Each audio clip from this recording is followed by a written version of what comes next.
Just a few years ago, I had told you that I had no interest in roguelikes, and this was at the peak of their popularity when these things were everywhere. Everything needed to be a procedurally generated game that was overly hard and instituted a process of repeatedly trying the same thing over and over again until you got better at it, and there was nothing particularly appealing about that to me. Somebody that,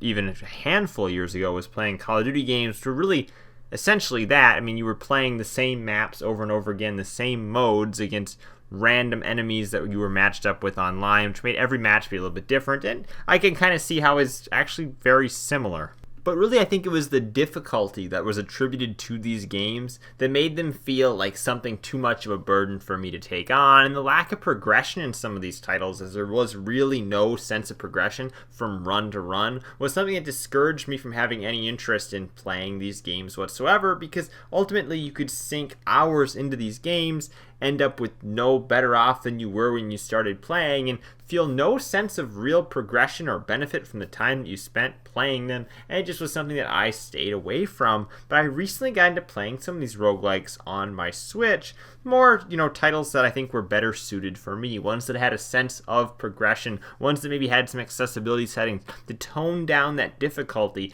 And what I realized was I liked these games oftentimes for the same reason why I like playing Madden or some of the older football titles that I play, and it's just a sense that they're very predictable. I know exactly what I'm getting into when I start up one of these games. I know exactly what the gameplay is going to give me, and I have an idea of different strategies that I want to run to try and see how I can overcome the obstacles that it will relatively predictably throw at me. In a general sense, though situation to situation won't be exactly the same, because these games are random, just like the plays the defense might run in a sports game.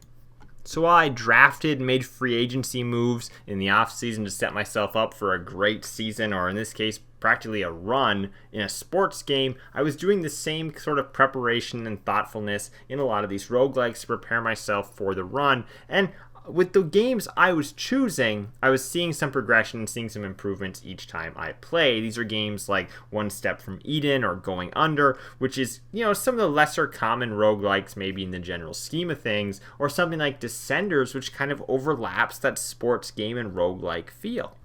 Going Under was particularly interesting because it was a third-person action game where you were picking up different weapons, moving through procedurally generated locations. All across was a very, as you can see, colorful locale because these were startups, and overall the game just had a feel of a sort of startup culture and the negativities and the jokes that come along with that. Even the characters look like something out of a typical startup corporate art book of sorts, as they're just kind of those generic, weirdly colored people with odd proportions. This game altered my thoughts on what a roguelike was, because it wasn't a traditional, 2D, be it top-down or side-view Castlevania style game. It was this third-person action game, which, as somebody that enjoyed playing Kingdom Hearts, I thought that, third-person action games were pretty fun. But most of all, it had accessibility settings to tone down the difficulty if I needed it, to make the enemies be weaker, to give more hearts to myself so that I could stay alive for longer. You could really play the game at your own skill level and bring it down to what was challenging not for everybody, but maybe challenging specifically for yourself. And when I was intimidated by the fact that these games in this genre were often so difficult, that made this one be very welcoming. But the other I want to touch on, like I mentioned, is a game that overlaps with the sports genre,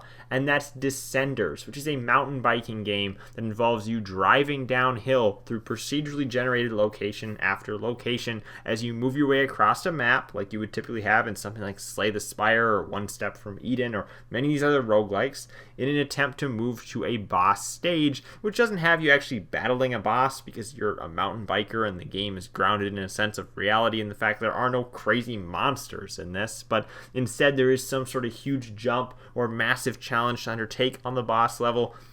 that makes it be very difficult to land and stay alive as you progress past the boss level. Descenders is one of those games that's difficult to master, but relatively easy to learn, pick up, and play, and for that reason, it's a pretty accessible roguelike as well. And then another roguelike that I've put some time into is Moonlighter, which is of the three probably the most well known. Moonlighter essentially is a game that mixes a sort of top-down dungeon crawler aspect with a shop management or sort of simulation type of aspect to create an overall melting pot that I think works very well and has been replicated in other games. And honestly, I don't even know if Moonlighter was the first one to do this, but essentially at night, or I guess you can do it during the day as well, you can go into dungeons,